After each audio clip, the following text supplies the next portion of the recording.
আসসালামু আলাইকুম। কাল আসছেন ডোনাল্ড লু। প্রথম আলোর খবর। অনেক গণমাধ্যমও জানে যে তিনি আসছেন 14 তারিখে। তো খুবই জটিকা সফর বলা যায়, সংক্ষিপ্ত সফর। এই সফর নিয়ে রীতিমতো লু হাওয়া বইছে বাংলাদেশের রাজনৈতিক অঙ্গনে। আর এটি সম্ভবত বারে বারে সামনে এনেছেন আওয়ামী লীগের সাধারণ সম্পাদক ওবায়দুল কাদের।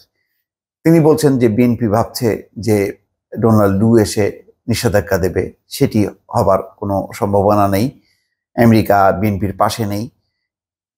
যতগুলো লুকে নিয়ে কথাবার্তা সবই ওবায়দুল কাদের বারে বারে উচ্চারণ করছেন।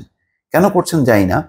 বিএনপির তরফ থেকে আমি এখন পর্যন্ত একটা শব্দও পাইনি যে ডোনাল্ড লু আসাতে তারা খুব আশাবাদী, তারা প্রতীক্ষা আছেন যে তাদের সঙ্গেও সাক্ষাৎ হবে, এমন কিছু তেমন কথা কিন্তু শোনা যায়নি।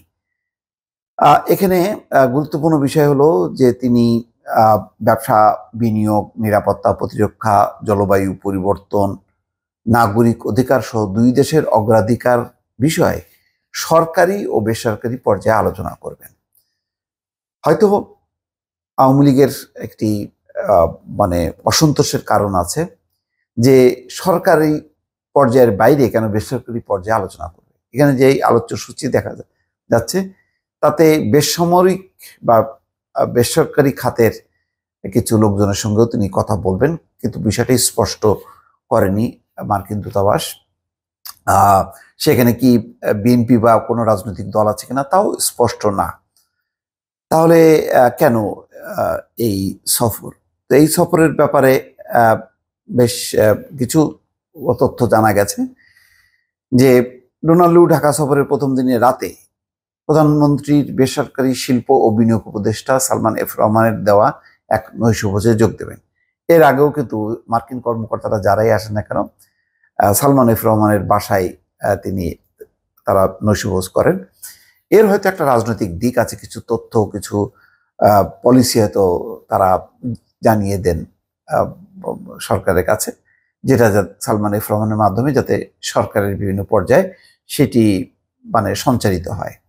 এটা গুরুত্বপূর্ণ বিষয়। কেন সালমান এফ রহমানকে বারবার তারা গুরুত্ব দিচ্ছে? সফরের দ্বিতীয় দিনে বুধবার তিনি পররাষ্ট্র সচিব মাসুদ বিন মোমেনের সঙ্গে দ্বিপক্ষীয় আলোচনা করবেন। পরে তিনি পররাষ্ট্রমন্ত্রী হাসান মাহমুদের সঙ্গে সৌজন্য সাক্ষাৎ করবেন। তার মানে অফিসিয়াল যে আলোচনাটা সেটা পররাষ্ট্র সচিবের সাথে হবে। 3 দিনের ঢাকা সফরের সময় ডোনাল্ড লুর নাগরিক সমাজের প্রতিনিধিদের সঙ্গেও মত বিনিময়ের কথা রয়েছে। তার মানে এই যে মত বিনিময়, এই মত বিনিময়ে মার্কিন যে প্রতিশ্রুতি, তার আগে তারা নির্বাচনের সময় কি বলেছিল, যা ঘোষণা দিয়েছিল সেটি প্রতিফলিত হচ্ছে কিনা, বাংলাদেশের নাগরিক অধিকার, রাজনৈতিক অধিকার, নির্বাচনের অবস্থাটা কি, পরিণতিটা কি, ভবিষ্যৎ কি, নিশ্চয়ই এগুলো বিষয়ে তিনি শুনবেন, জানবেন এবং বলবেন। এই বিষয়টা হচ্ছে খুবই গুরুত্বপূর্ণ। মার্কিন যুক্তরাষ্ট্র যে পলিসি, সেই পলিসির সাথে এটা সঙ্গতিপূর্ণ, কারণ মার্কিন যুক্তরাষ্ট্র বলে যে তাদের পররাষ্ট্রনীতির মূল বিষয় হচ্ছে গণতন্ত্র, মানবাধিকার। ডোনাল্ড লুর সফরের বিষয়ে জানতে চাইলে একাধিক কর্মকর্তা বলছেন যে গত ফেব্রুয়ারিতে প্রধানমন্ত্রী শেখ হাসিনাকে চিঠি পাঠিয়েছিলেন প্রেসিডেন্ট জো বাইডেন। সেখানে তিনি বাংলাদেশের সঙ্গে সম্পর্কের বিষয়ে যুক্তরাষ্ট্রের ভাবনা স্পষ্ট করেছেন। তিনি ওই চিঠি শুরুতে বলেছেন যে যুক্তরাষ্ট্র বাংলাদেশ অংশীদারত্বের পরবর্তী অধ্যায় শুরুর পর্ব শব্দগুলো ব্যবহার করেছেন। তা থেকে স্পষ্ট যে যুক্তরাষ্ট্র এখন বাংলাদেশের সঙ্গে সম্পর্ক এগিয়ে নিতে মনোযোগী হচ্ছে।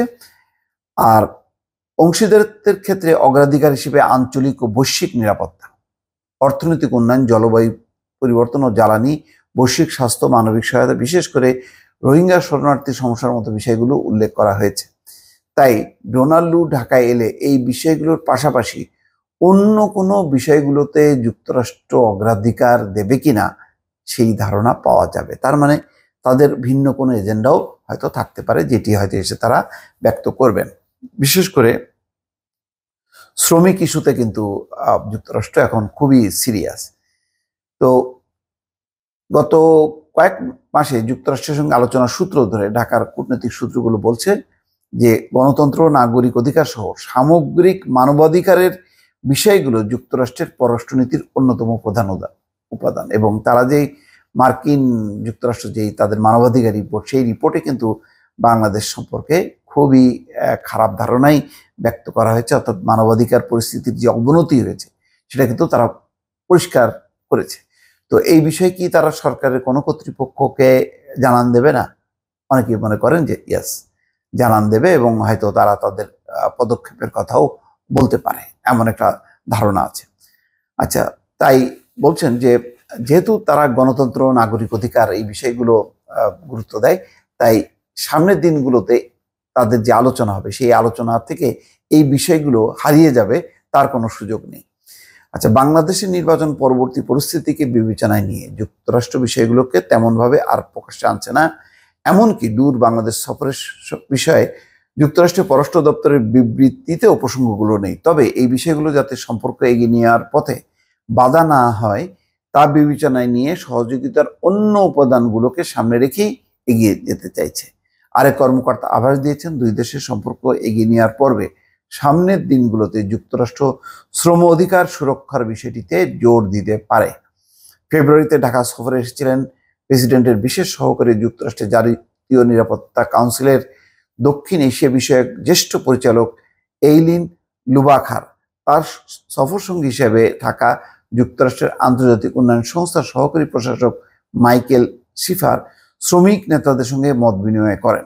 গত মাসে বাংলাদেশ সফরে আসা যুক্তরাষ্ট্রের মধ্য ও দক্ষিণ এশিয়া বিষয়ক বাণিজ্য প্রতিনিধি দলের ব্র্যান্ডন টিকফা ফোরামের বৈঠকের পাশাপাশি আইনমন্ত্রী আনিসুল হক ও প্রধানমন্ত্রীর উপদেষ্টা সালমান এফ রহমানের সঙ্গে বৈঠকে শ্রম পরিস্থিতির উন্নয়নে তাগিদ দিয়েছেন। যুক্তরাষ্ট্র যখন ব্যবসা ও বিনিয়োগে জোর দিচ্ছে, তখন শ্রম পরিস্থিতির উন্নয়ন অন্যতম প্রধান উপাদান হিসেবে বিবেচনায় থাকবে বলে ঢাকার কর্মকর্তাদের মত। অর্থাৎ শ্রম অধিকার এই বিষয়গুলো থাকবে, শ্রমিকদের ট্রেড ইউনিয়ন করার অধিকার, এই বিষয়গুলোর উপরও জোর দিবে। নির্বাচন এবং যেই নির্বাচনটা হয়ে গেল সেই বিষয়ে তারা কোনো মত দেবে কিনা, নির্বাচনে তাদের যেই ভিসা নীতি সেটির ব্যাপারে তারা কোনো ধারণা দেবে কিনা, বিষয়গুলি স্পষ্ট নয়। তবে নাগরিক সমাজের সঙ্গে যেই আলোচনার কর্মসূচি আছে সেখানে নিশ্চয়ই যুক্তরাষ্ট্রের মনোভাবটা আরো পরিষ্কার হবে। দর্শক ভালো থাকবেন, আল্লাহ হাফেজ।